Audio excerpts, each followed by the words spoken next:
Welcome to Let's Talk Possibility. This is episode 37 on the 25th of June. With us this evening, we have Zama Ndlovu, who is a writer online, and Saffron Baggallay, who is a generational theorist and a speaker.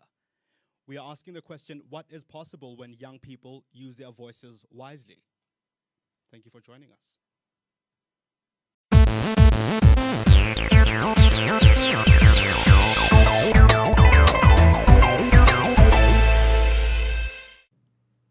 Welcome to Let's Talk Possibility. This is episode 37.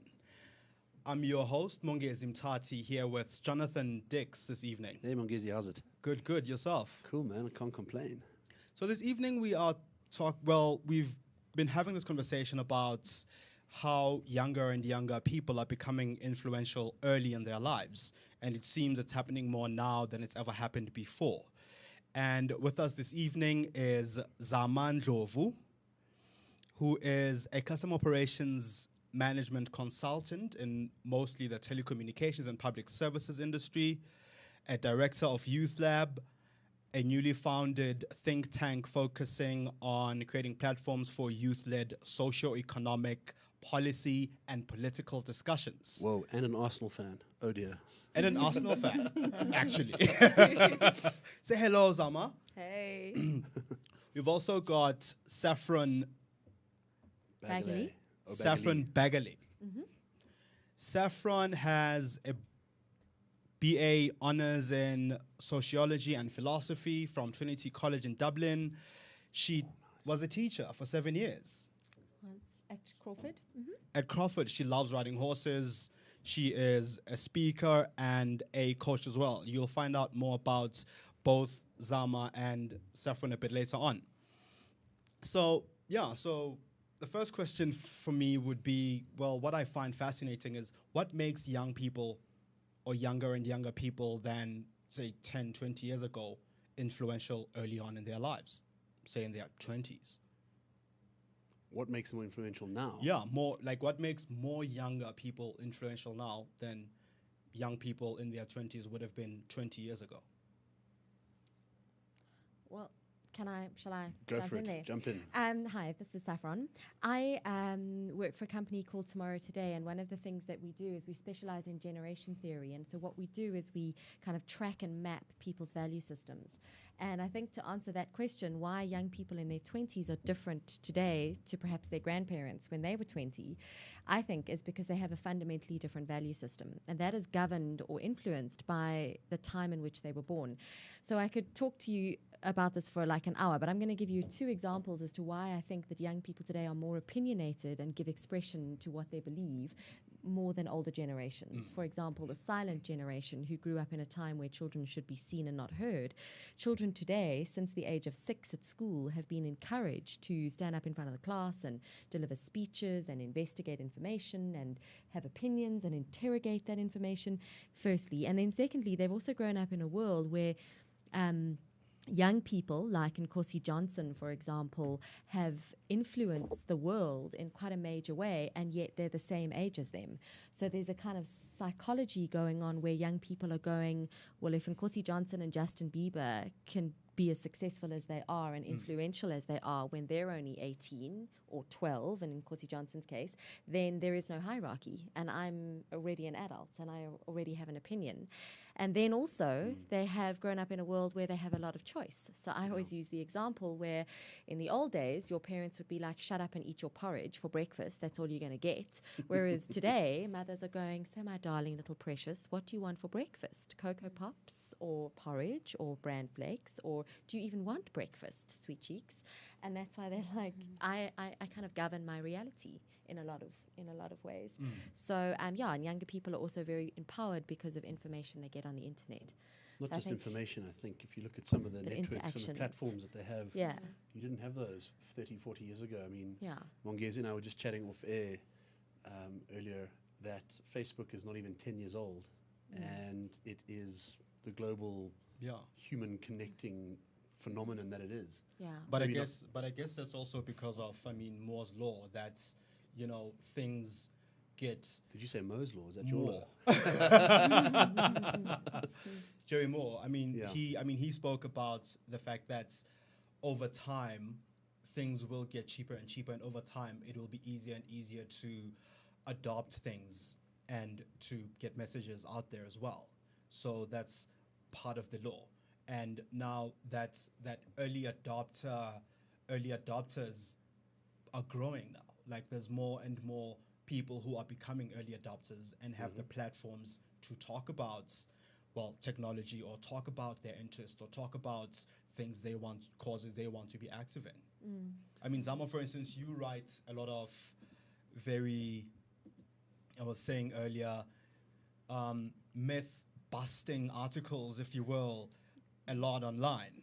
And I mean, it's there's you and your co-conspirator at Youth Labs, Sipho Hlongwane,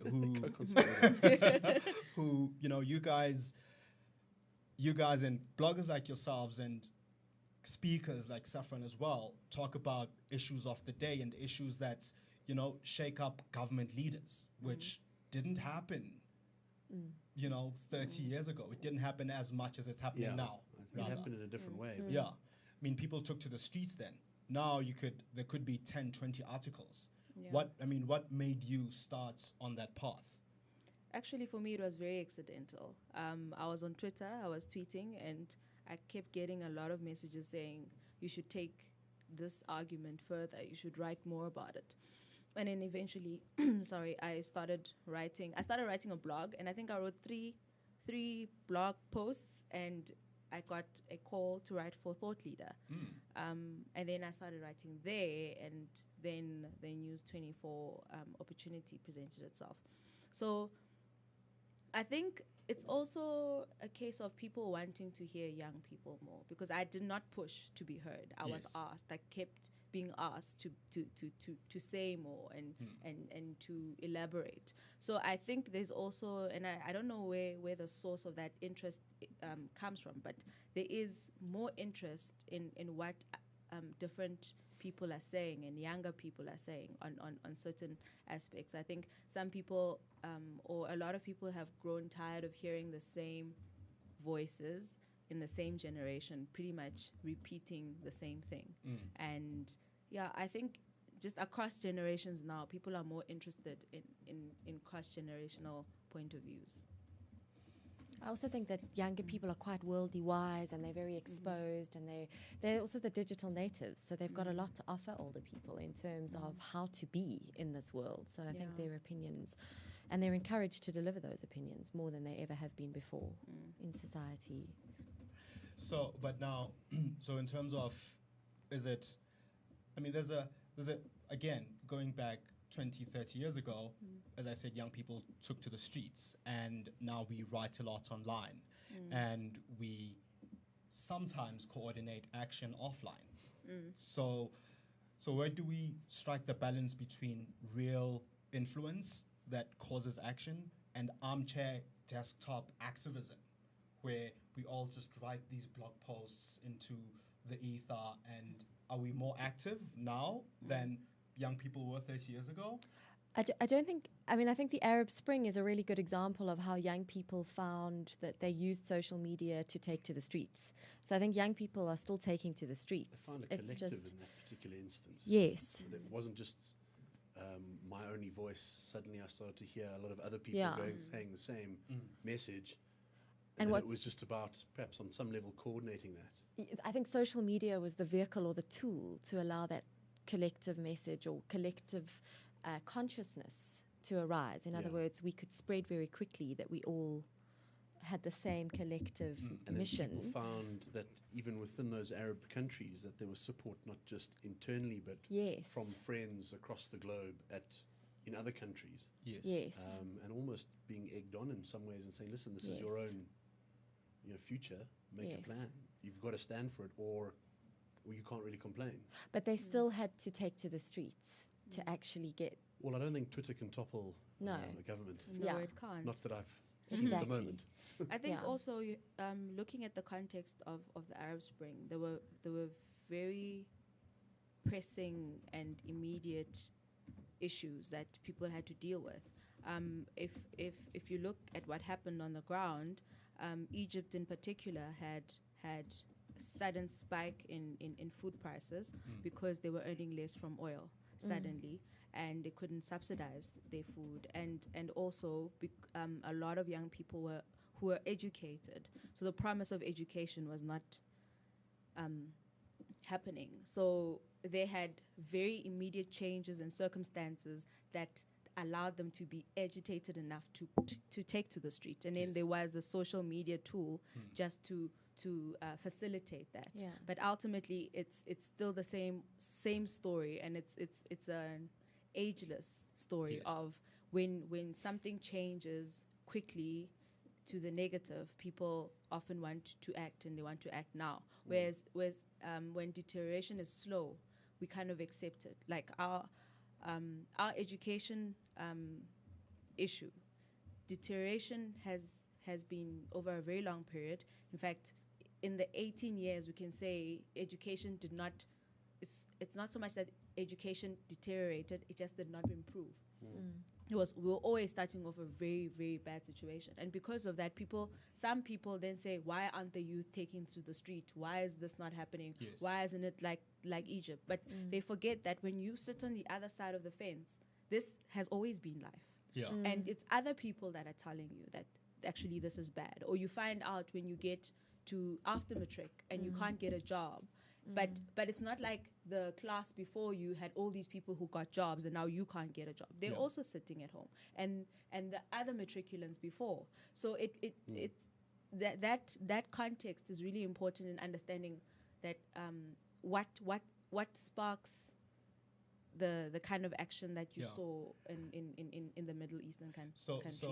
So part of what I'm getting is that in as much as there could be a lot of blog posts and could be a lot of opinion articles out there, those opinion articles and those blog posts are exactly what could start an Arab Spring, are exactly what started those protests outside Wall Street. And both of these events happened within the same year. Yeah, it's just that I think social media provides a communication methodology which increases speed, and then shrinks the world, because everybody gets closer and they can communicate much more quickly, and therefore I think one of the key things that has come out of social media in terms of communication, which will obviously have an impact on young people's value systems, is transparency. So I used to be a teacher, and one of the things I really learned from my students, high school kids, was that they needed transparency. In other words, you really needed to tell them why you were doing things. That's why we call them Generation Y, WHY. They always want to know why.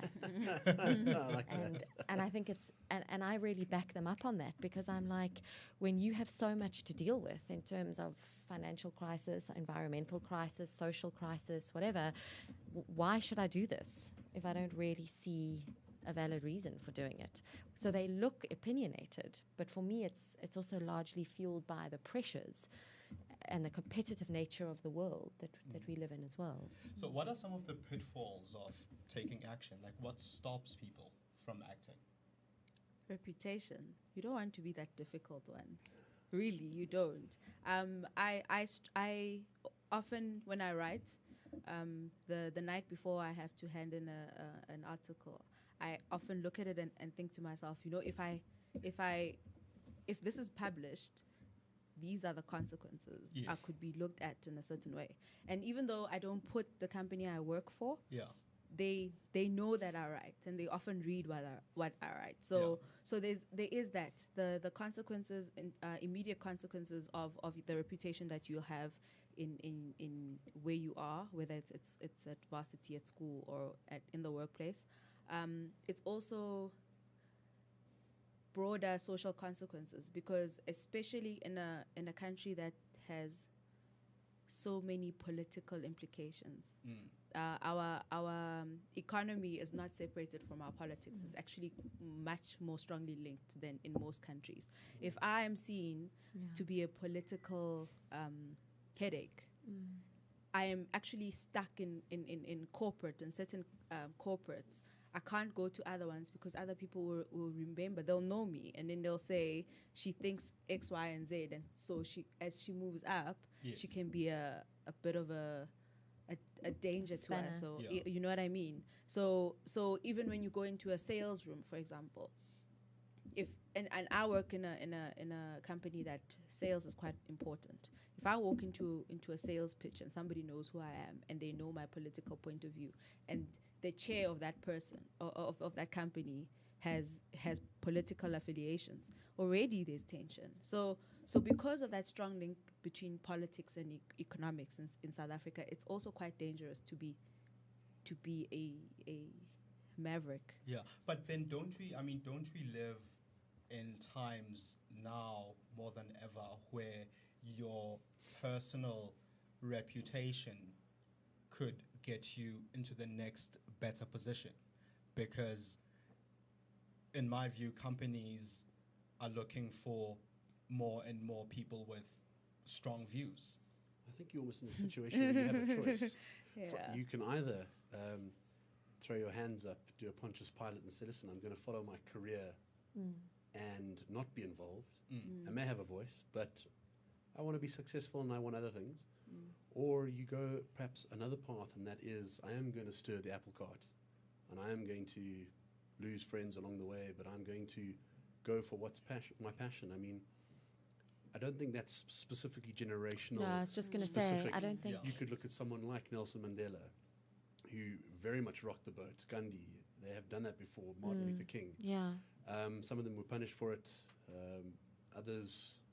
Well, most people that I can think of them were punished for it. That are rocking the boat. I think now you can be punished less, but you've got I think that many more hurdles to cross in many instances. I mean, if you look at Myanmar, even though they are in a world where capitalism thrives, but where democracy is seen as like the shining light, they almost don't care, irrespective of what your thoughts are, even on social media.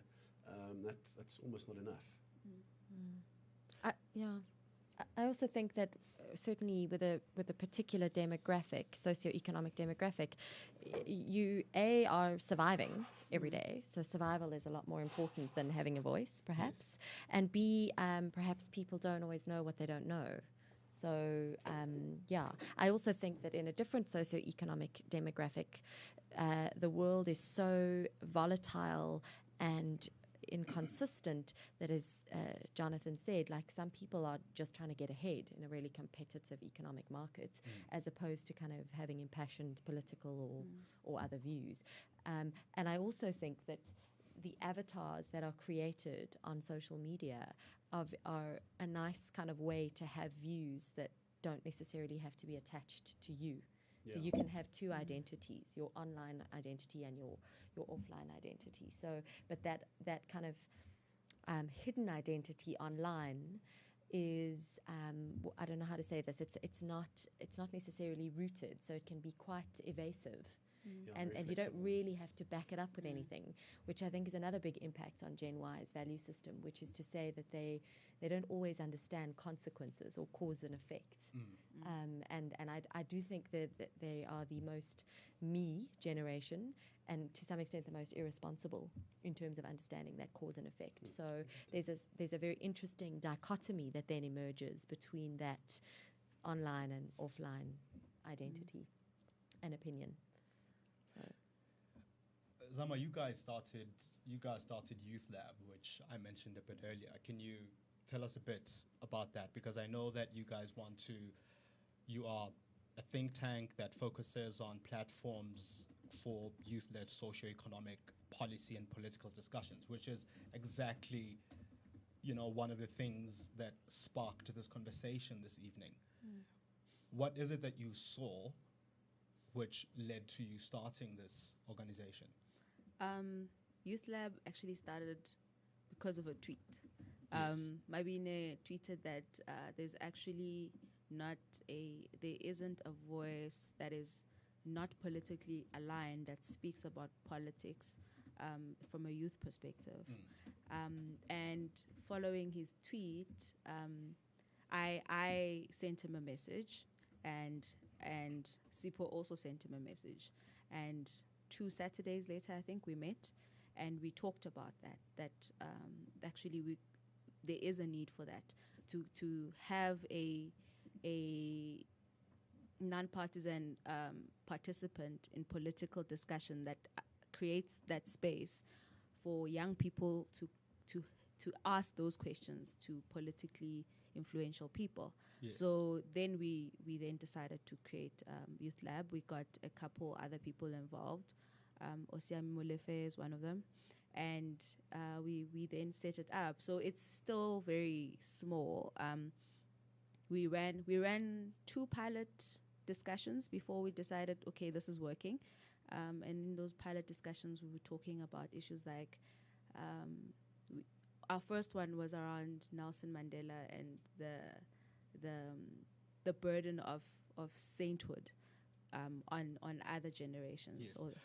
But now, I mean, just again, I mean, just judging by how that whole thing started and how things start of late, it is, you know, it's influenced by a need in the community, and we no longer leave it up to the politician or the authorities of the day. And because in my mind, it's also about what's the mindset? Is there a different mindset that thrives more now than what used to, or is it, you know, what is this thing that makes some people more active and gets some minds to actually get up and do something, and leaves other people still sort of following? I don't think that's generational. I think that's much more to do with one's personality or one's commitment to improving the world or destroying the world or whatever. I think sometimes we look at a new type of social activism, and we think we say young people are doing something, and people before didn't do that thing, but they actually were doing that thing differently. Yeah. So when I look at my mother's generation, they didn't have the opportunity to start initiatives like that, to have NGOs or anything like that. What they did was they went out to the next house and they did what needed to be done. And they didn't have a media looking at them. Yeah. The biggest difference between now and then is really that there's a spotlight and there's more media to showcase what people are doing. It's nice that I'm able to tweet to 6,000 people and say, this is happening, you know. My mother didn't have that opportunity. And she was doing, I'm pretty much my mother's daughter. She was doing similar things at my age, but she just didn't have. But I don't think it's to say that what your mother did was less effective, because I do think that we lived in kind of smaller, more tight-knit communities. All that's happened, there's always been communities and networks and people and collaboration and all of that. It's just expanded now. It's quickened because of social media. But I also don't think that social media is the be-all and end-all of everything. There are a lot of people who are still behaving in hamlets, in communities, collaborating, face-to-face, word of mouth, from all generations. One of the questions that's come in on our chat line from Talana, just in terms of where does responsibility lie, and is it up to the youth and the responsibility thereof to use their voice? Or are we looking at perhaps the youth speaking up against older generations, or even the older generations actually being more perhaps responsible in the eyes of the youth and looking after the youth? Where do you think that has a role in terms of the responsibility lies in terms of with the voice? So for me, it's absolutely collaborative. It should. I think that everybody has a responsibility, and everybody. So, for example, if I can use your mum, she has as valid a perspective as you do, and your children or potential children, I don't know, would have. So for me, I kind of go, well, this is what I encourage out of my clients when I train or talk about multi-generational workplaces.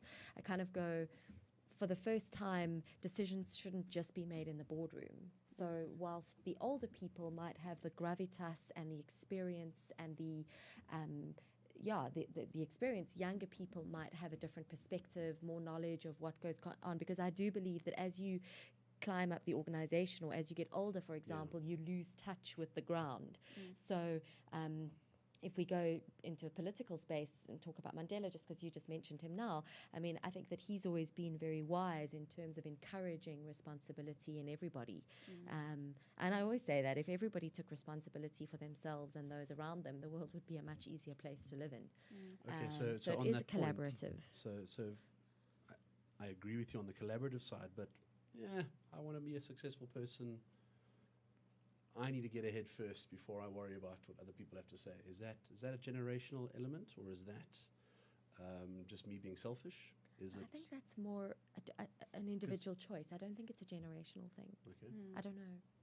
No, I wouldn't say that either. I think we have to separate. Some certain personalities may succeed at certain times in our history. So you might find that we always have all these personalities, but in the 80s, where people were more driven to succeed, the people who were more like that did better than, say, now, where globally people are more conscious of sustainable practices, and now people like that who will succeed at all costs are now shunned upon. But they've always been there, and they'll always be there. And people who are socially conscious and who are all about sustainability were there in the 80s. It's just that back then they were just... It wasn't a bigger problem. Yeah.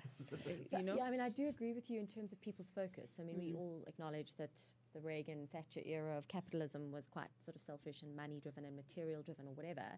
And certainly there are people who, what I call, haven't been through the material revolution yet. So in other words, they're the first generation people who aspire to have money, whereas there's also a large proportion of the population who've had that. They're second, third generation money. It doesn't make a difference. So they move on to the more sort of sustainable stuff. But I don't think that is necessarily generational or even time given in terms of eras. So, for example, there are definitely people who've always cared about environmental sustainability, for example, and then there are still people who would put materialism and No, that's what I was saying. First. I was saying that those people are always there, but the time focuses on certain people. So you will notice different types of people as the world changes. Guys, I'm afraid that's all we have time for. So really, already. The lady's getting carried away with the talk. I love it. So what is possible, really, when young people use their voices? Maybe let's get a summary from either of you, or both of you, actually, not either, both. Well, a lot is possible. I'm actually looking forward, because I really believe that for our generation, it's coming. That big bang of action is about to happen. But young people have always changed the world. They've always highlighted things in the 60s, in the 80s. Absolutely. They've always. So it's not a new thing that we're expecting. In fact, this generation needs to live up to what young people are expected to do, which is highlight very important things of that age and make sure that there's a change. That's why I love them. So for me, the most important thing in terms of, so my immediate answer to your question is anything is possible, but the steps on how you create anything is really what's important. And my big passion in terms of that is self-awareness. So an awareness that we no longer live in a zoo, we live in an ecosystem. We live in the most diverse world we've ever lived in terms of choice and giving expression to that choice. And so it's about finding a way for other people's perspective not to be painful, but rather to be workable for each individual. Wow. And that's very insightful. Thank you. Well, thank you for joining us. And I mean, you can find the whole show on ltp.letstalknetwork.tv. Zama Ndlovu is on Twitter on @JosieGoddess. Saffron you can find Saffron by emailing her on saffron@tomorrowtraining.co.za. Thank you. Great.